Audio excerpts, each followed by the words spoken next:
Mas é benção. Queridos, estamos aí há uma semana da Páscoa. Para nós uma semana extremamente importante, porque marca a nossa entrada no céu. Sim ou não? É a partir da morte, do sacrifício de Jesus e a partir da sua ressurreição, que ele disse que foi nos preparar lugar. E hoje é um domingo que eu, na minha infância, eu gostava demais. Hoje quase não se tem mais essa tradição, não é? Antigamente o pessoal, pelo menos quando eu era jovem, né?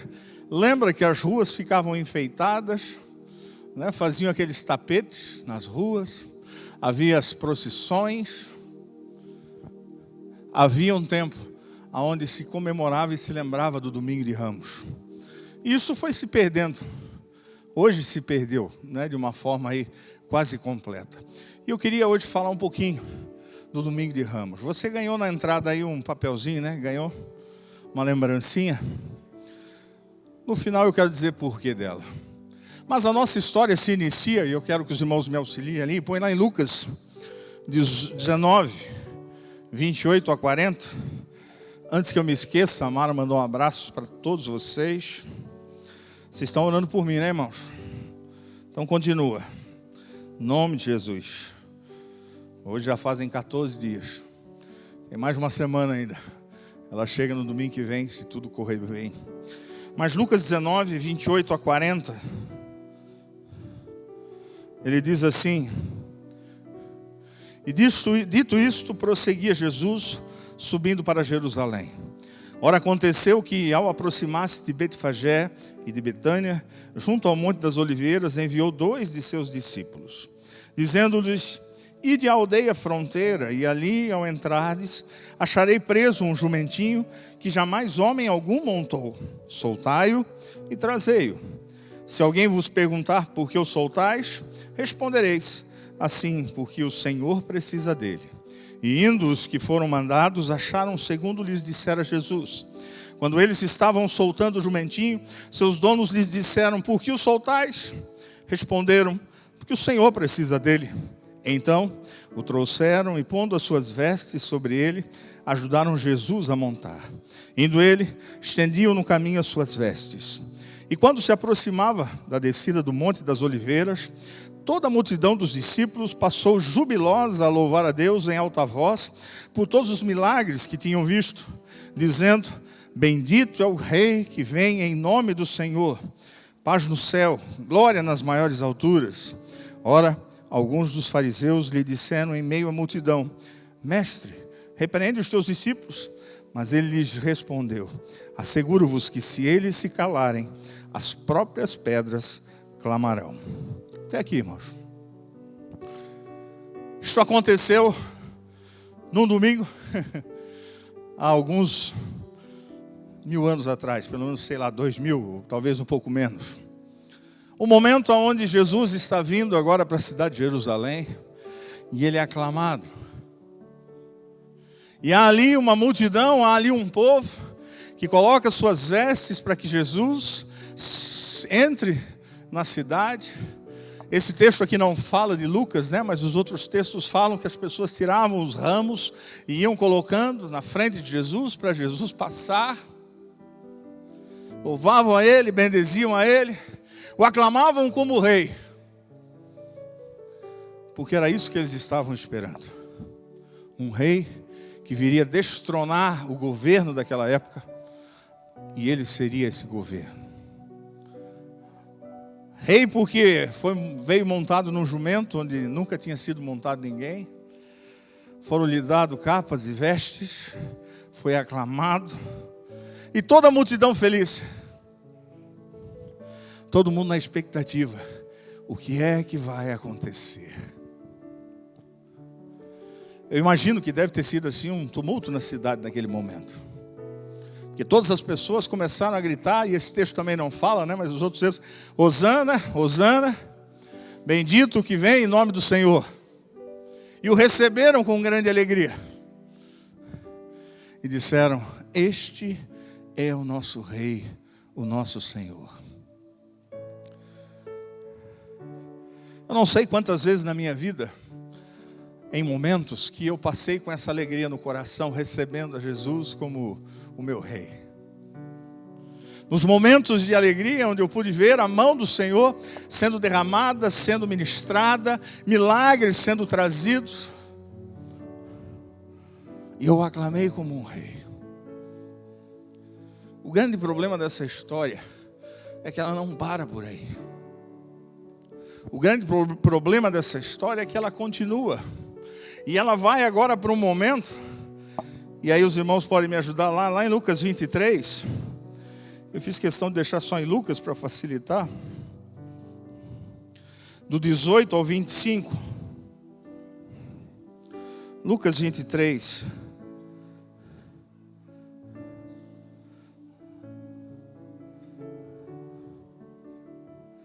Diz assim, a mesma expressão. Toda a multidão, porém, gritava: fora com este, solta-nos Barrabás. Barrabás estava no cárcere por causa de uma sedição na cidade e também por homicídio.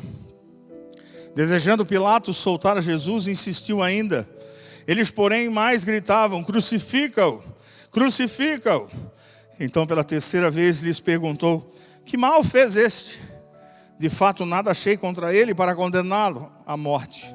Portanto, depois de o castigar, soltá-lo-ei. Mas eles instavam com grandes gritos, pedindo que fosse crucificado. E o clamor prevaleceu. Uau! Irmãos, isso tudo num prazo de 5 dias. Até menos, né? Domingo para quinta. Quinta é culto da paixão. Aliás, domingo não tem ceia normal, né? Vai ter a ceia que a gente vai fazer. A ceia vai ser na quinta-feira essa semana. Às vezes quando a gente lê essas histórias, a gente diz assim, não, mas se eu tivesse lá, eu acho que eu não teria feito isso. E a pergunta que tem que ser feita para mim e para você, será? Será que você não estaria na mesma posição desse povo, que o recebe com grande alegria como o Rei, o Senhor, o Salvador, e 5 dias depois está mandando crucificar? Qual era o grande problema aqui? Por que tanta mudança?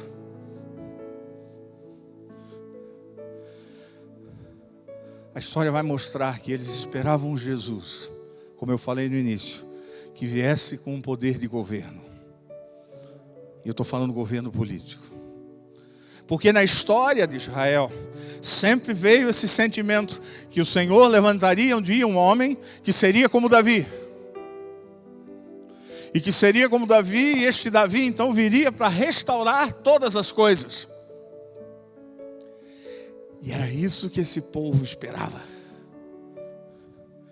O rei Davi voltando para tomar o lugar que lhe é devido. Mas quando no meio do caminho eles começam a perceber, por quê? Porque aí muitas histórias acontecem durante essa semana. Se você for ler ali a Bíblia, você vai ver que muitos episódios, milagres e tudo começa a acontecer. E o próprio Senhor começa a dizer, não é bem assim como vocês estão achando. O Filho do Homem veio para morrer. Vocês estão pensando uma coisa, mas é outra. E agora aquele povo começa a olhar para Jesus, não mais da mesma maneira que olhava. Será que muitas vezes a gente não faz a mesma coisa com Jesus?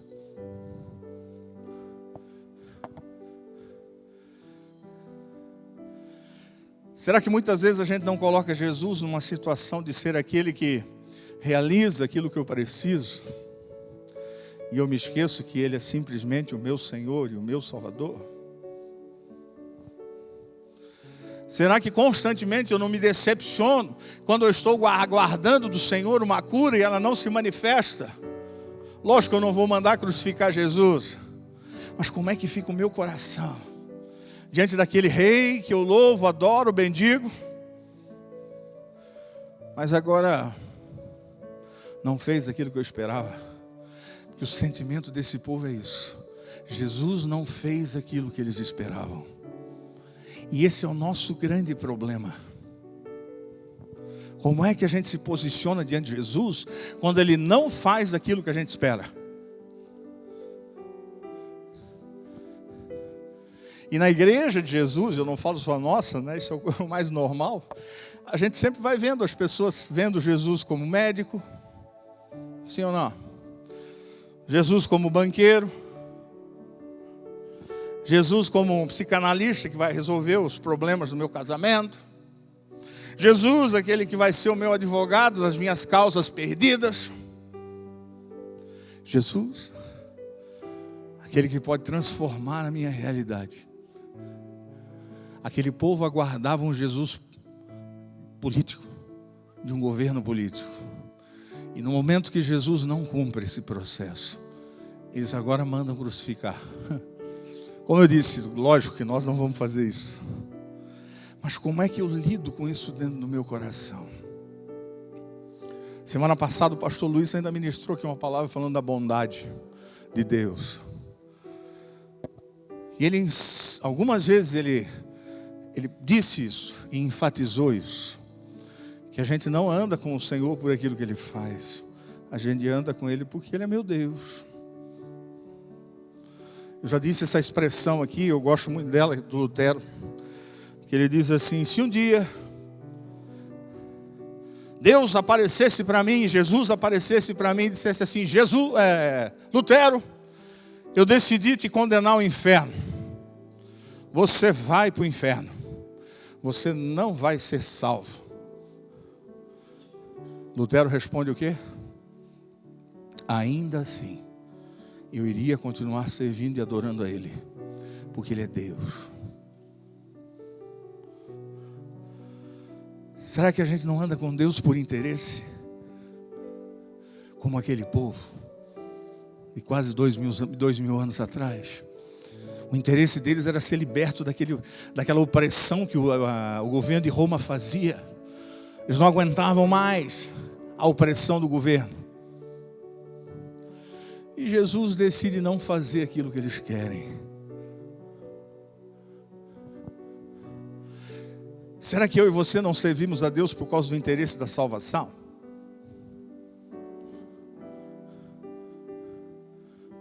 Não, eu só vou andar com Jesus porque um dia eu quero ir para o céu.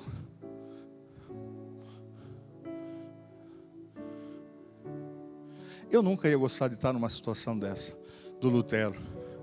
Mas você já parou para pensar num negócio desse? Se um dia Jesus fala para ti assim, eu decidi que você não vai para o céu,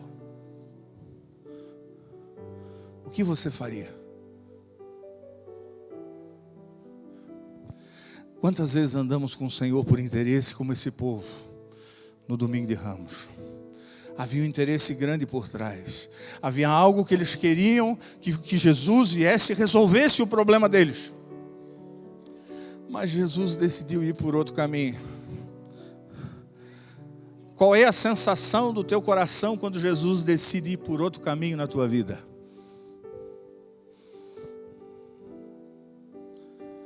Qual é a sensação quando você está buscando algo da parte de Deus por meses, às vezes por anos, e aquilo não acontece? Você tem a mesma alegria de receber Ele montado num burrinho, levantando os ramos, colocando a tua capa para Ele passar? Ou será que lá no fundo não vem aquele sentimento? Crucifica. O mesmo povo, irmãos, a mesma multidão. E nós corremos o mesmo risco constantemente. Eu não sei como é que você tem lidado com o teu relacionamento com o Senhor. Eu não sei que forma você tem vivido a tua intimidade com o teu Deus, o teu Senhor. Mas essa pergunta precisa estar dentro de mim e de você. Por que eu ando com o Senhor? Por quê? Porque um dia alguém falou que esse era o melhor caminho? Por quê? Porque lá na igreja a gente faz coisa boa. Porque lá na igreja a gente tem o trabalho, né, da ação social. E eu gosto de estar nessa área, eu gosto de me envolver. Porque lá na igreja tem os jovens lá, né, e tem um líder que é animado. Eu gosto de ouvir ele falar. Por quê? Porque, irmão, se fosse apenas andar com Jesus pelas situações humanas que nós vivemos, nós estamos errados da mesma forma que esse povo, que essa mesma multidão. Mesmo que a gente nunca levante a nossa voz para dizer crucifica-o, mas dentro de nós existe um sentimento de que o Deus ao que eu quero servir não me serve. Ao Deus ao qual eu quero andar, esse Deus não tem olhado para mim. O Deus que diz que faz todas as coisas, para mim Ele não tem feito. E aí, irmãos, dentro de nós a gente vai criando esse sentimento, mesmo que a gente não abandone Ele. Por isso, quando o Vitor falou aqui da viúva, disse assim, Jesus viu só ela.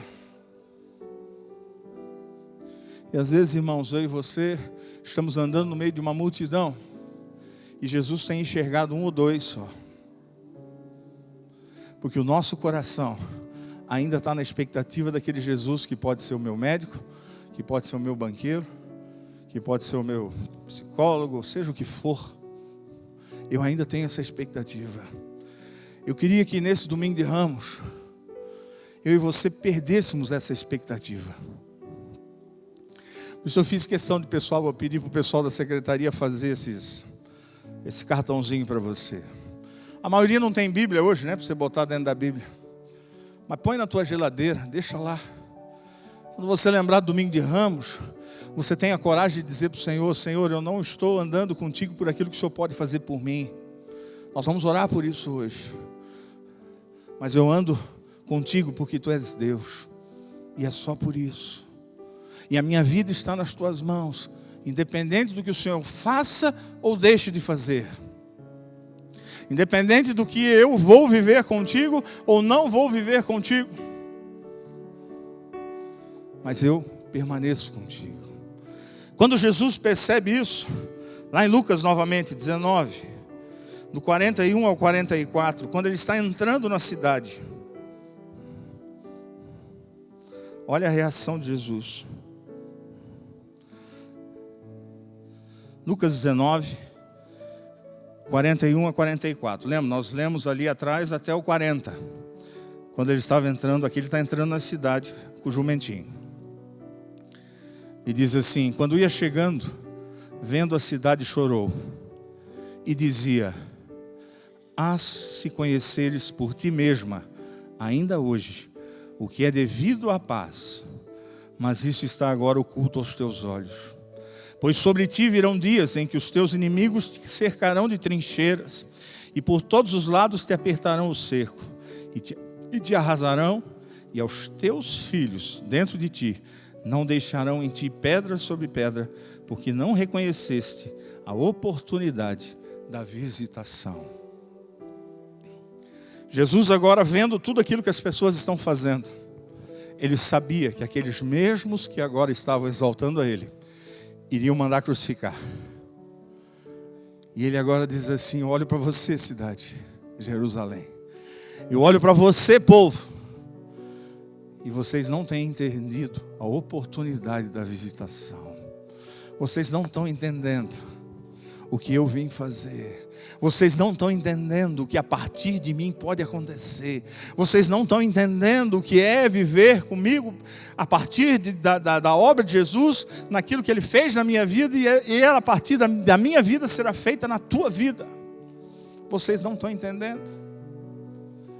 E diz o texto que Jesus então chora.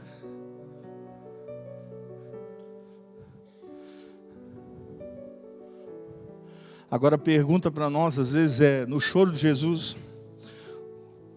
qual deles será que foi mais dolorido?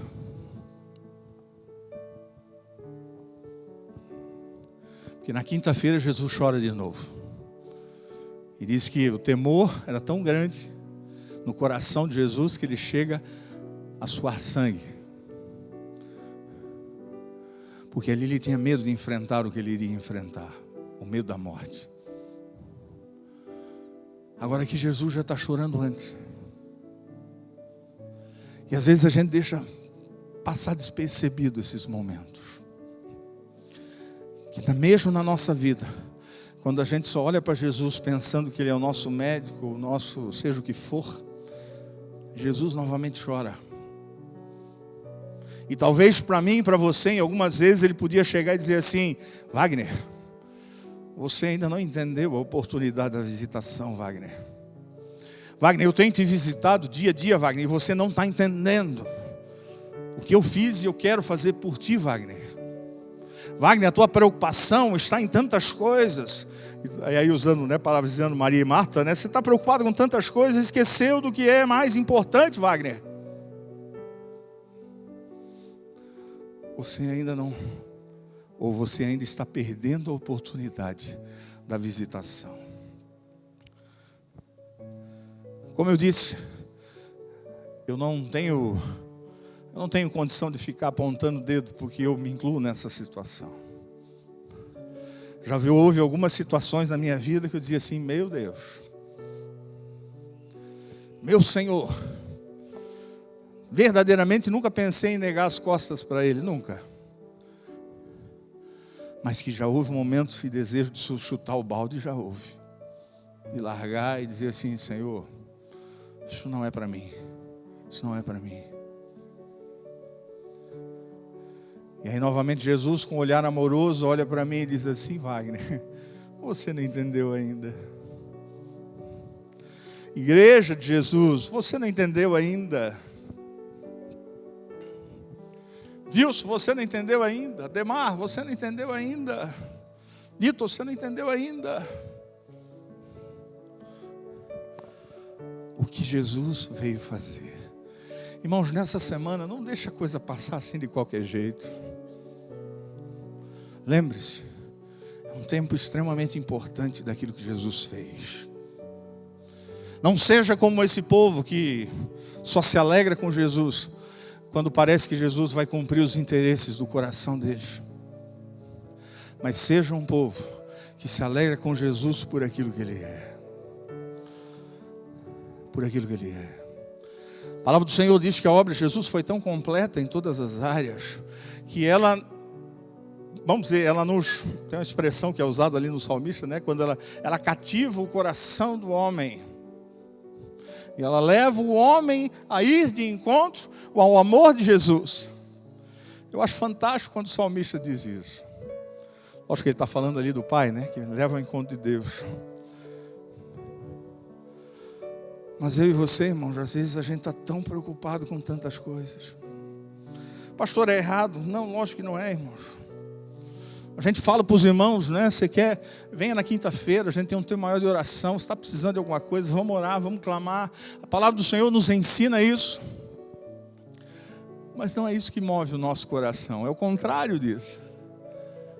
É o amor de Jesus que leva a realizar coisas na minha vida e na tua vida. O que diz lá em Romanos?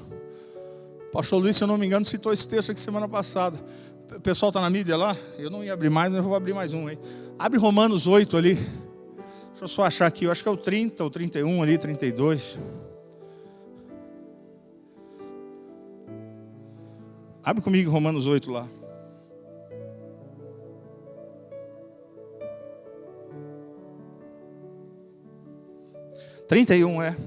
Que diremos, pois, à vista destas coisas? Se Deus é por nós, quem será contra nós? Aquele que não poupou o seu próprio filho, antes por todos nós o entregou, porventura não nos dará graciosamente com ele todas as coisas?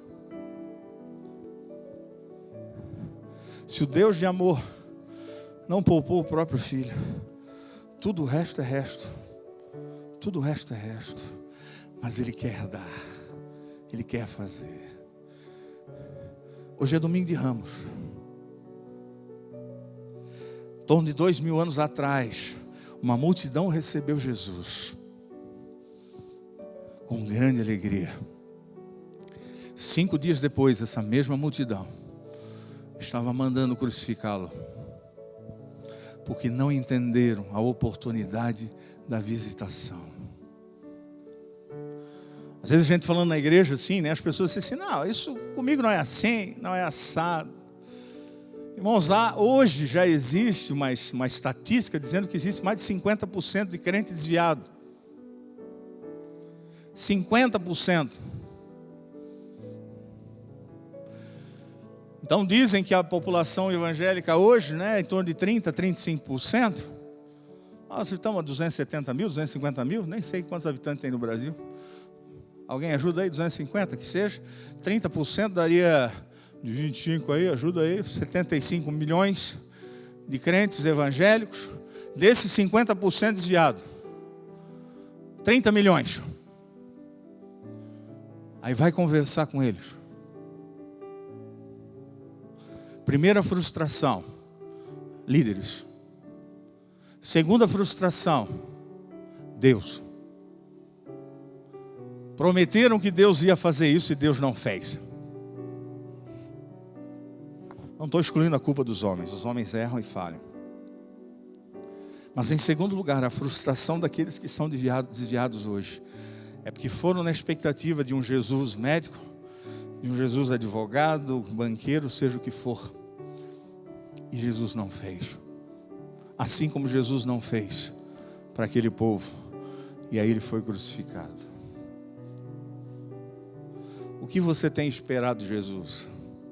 Ô pastor, essa pregação está errada com o final. Não, é a mesma. Porque eu creio nesse Senhor que Paulo escreve, quando ele diz que ele deu o que ele tinha de melhor. E ele graciosamente vai dar todas as outras coisas. É meio esquisito esse negócio com Deus. Porque parece com Deus, quando eu mais desprezo algumas questões e algumas situações, mais eu recebo da parte dele. Quando há outras que me preocupam constantemente, mais difícil eu alcançá-las.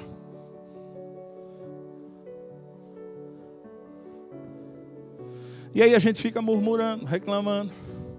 Na quinta-feira, a Beth ministrou uma palavra aqui falando disso. De aprendemos a profetizar a bênção.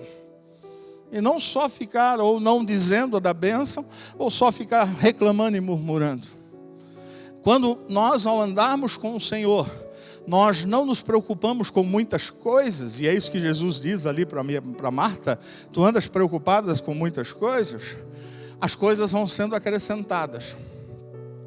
Mas quando a minha preocupação vai se tornando cada dia mais, eu preciso disso, eu preciso disso, eu preciso, tenho uma necessidade, eu não estou questionando a necessidade de ninguém, amém, irmãos? Não é isso. Mas quanto mais ansioso eu fico, mais difícil parece de acontecer. Por isso que a palavra do Senhor diz, não andeis ansiosos do quê? De nada, de coisa alguma. Mas, entrega para o Senhor. Eu e você vivemos o tempo da oportunidade da visitação. Entenda isso. Nós vivemos pela graça do Senhor como igreja. Eu não estou falando fonte, mas como a igreja no mundo. Nós estamos como alguém que foi colocado no galho, né? Antes o Guilherme ainda falou. Nós fomos enxertados. Estamos vivendo esse tempo da visitação do Senhor. Então não perca a oportunidade. Mas que o teu alvo não seja um Jesus que vai resolver o teu problema. Mas que o teu alvo seja um Jesus que é o Senhor, que é o Salvador, que é o Filho do Deus Altíssimo, o Deus onisciente, onipresente, poderoso, que é aquele que foi para poder enviar o Espírito Santo, aquele que habita em mim e você, e que tem cuidado de nós, mesmo que às vezes não pareça, mesmo que às vezes não pareça. Às vezes nós, não sei quando é que a gente estava conversando num grupo sobre isso, e eu disse assim, nesse grupo era um PG, não me lembro onde foi, e eu disse assim, às vezes o nosso problema é que o nosso fundo é muito raso. O nosso fundo no Brasil é muito raso. O nosso fundo nas nossas vidas é muito raso. Quando o fundo é muito fundo, a gente sabe que a gente só tem um Deus e um Senhor. Mas quando o nosso fundo é raso, a gente vai meio que escolhendo aquilo que eu devo, o que eu preciso, o que eu quero. Jesus olha para aquela cidade e diz assim, vocês não entenderam a oportunidade da visitação. Eu queria dizer para mim e para você hoje, nós precisamos entender a oportunidade da visitação. Que nós venhamos a nos alegrar com Deus, que no dia que Ele chegar montado no jumentinho, a gente vai ficar muito feliz com Ele. Mas esse mesmo Deus, quando Ele vier e disser para mim que não vai realizar aquilo que eu quero, eu vou dizer para Ele, eu continuo feliz contigo, Senhor. Porque o Senhor sabe o que o Senhor tem para mim de melhor. E no momento certo, eu sei que o Senhor vai cumprir. Hoje é domingo de Ramos. Jesus está chegando na cidade, vestido num jumentinho. A gente devia ter ensaiado, né? Seria legal, né? Quando eu falasse isso agora, entrava alguém vestido, né? Num jumentinho, né? A gente é muito pouco tecnológico, né? Assim, né? Muito pouco criativo. A oportunidade da visitação é hoje, para mim e para você. Adore esse Deus. Estenda as tuas vestes para Ele. Corte ramos para Ele. Mas não espere Ele fazer aquilo que você quer. Se é que você me entende. Não espere. Porque a palavra do Senhor diz que os pensamentos dEle são maiores do que os meus pensamentos. E diz que os pensamentos dEle são para realizar aquilo que está no nosso coração.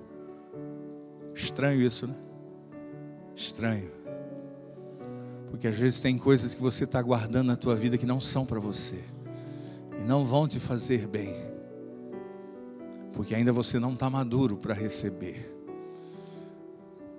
Eu tenho uma pregação, nunca preguei aqui, que eu falo sobre o já, não e espera um pouco. Que são sempre as respostas que Deus vai nos dar. Sim, não, ou já, agora. Sim, não e espera um pouco.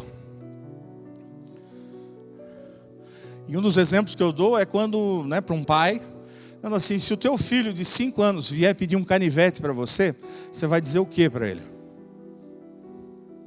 Sim, não ou espera um pouco? Hã? Me ajuda aí, pai. O que você vai dizer? Hã?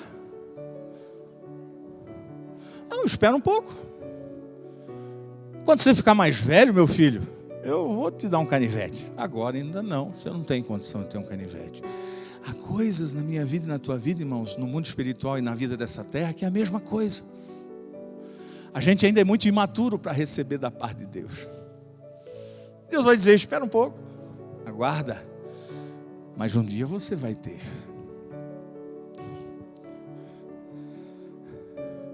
Eu não sei como é que está o teu coração nesses dias. Eu tenho orado muito. Semana retrasada na GR Sênior eu estava ministrando, falei sobre o Pilatos. Tenho meditado muito nesse tempo da Páscoa, muito. E quem sabe, né, marido que sabe que não tem mulher em casa, sobra bastante tempo, né, para a gente meditar bastante, né? Vocês são uma bênção, né, mulher? Mas ocupam bastante o nosso tempo, né? Os homens podem concordar isso comigo, né? Elas acham que não, mas a gente vive em função delas, sim ou não? Né? Sempre tem que fazer alguma coisa. E, irmãos, eu tenho meditado demais nesses dias. E eu tenho pedido para o Senhor me dar a mesma alegria desse povo que recebeu a Ele. Mas ao mesmo tempo não permitir que o meu coração se revolte quando Jesus não vai ser aquilo que eu acho que Ele deve ser. Eu queria convidar você nesses dias a não deixar a Páscoa passar de qualquer jeito. Eu não sei o que você vai fazer. Se nós não temos nada contra você fazer carne ou não na sexta-feira. Se for fazer carne, né, pode me convidar. Estou sem esposa mesmo, sem problema nenhum. Eu vou lá e como junto com você. Se quiser fazer bacalhau, eu como também. Não tem... Sabe, irmãos, tenha liberdade diante do Senhor. Tenha liberdade. No domingo, faça uma festa de Páscoa. Pastor, vocês são contra ovo de chocolate? Não, irmãos, eu gosto de chocolate. É bom pra caramba. Não vá ficar contando história de coelhinho, né, para os seus filhos. Isso não vai ajudar em nada. Às vezes nós pais achamos que os nossos filhos não pegam o que a gente mente para eles, né? Imagine quando a gente já vai mentindo sobre Papai Noel, né? Depois lá no futuro a gente quer que eles obedeçam a gente. Mas a gente mente agora e depois tenta reconquistar o coração dos filhos, dizendo que não foi bem assim, filhinho. Não, pai, mas o senhor disse que tinha Papai Noel e tinha coelho. Então. Agora você vai lá e fala para o teu filho que você mentiu para ele. Então não faça isso, não vá por esse caminho. Mas compre ovo de chocolate.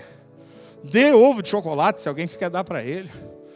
Estou fazendo propaganda para a Maiara. A Maiara está vendendo chocolate lá, vende. Vai lá, compra cone trufado. Não esquece não. Blim, blim. Sabe, irmãos, tenha liberdade. Faça festa. Se alegre com o Senhor. Mas não deixe esse tempo passar de qualquer jeito. Medita nele. Nós homens, essa semana, você vai vir 6 horas da manhã. Vamos ler toda a história ali do final da crucificação. Vamos ler aí Marcos 13, 14, 15 e 16. Para que o nosso coração se encha com esse Deus, que Ele não vai ser médico, não vai ser banqueiro, não vai ser advogado, não vai ser nada. Ele vai ser Deus. E Ele é o teu Deus e o teu Senhor. Amém, irmãos? Amém? Amém? Você guardou esse papelzinho, né? Bota lá na tua geladeira. Se esquece não. Você serve a Deus porque Ele é Deus. Nunca se esqueça disso. Fecha os teus olhos do jeito que você está.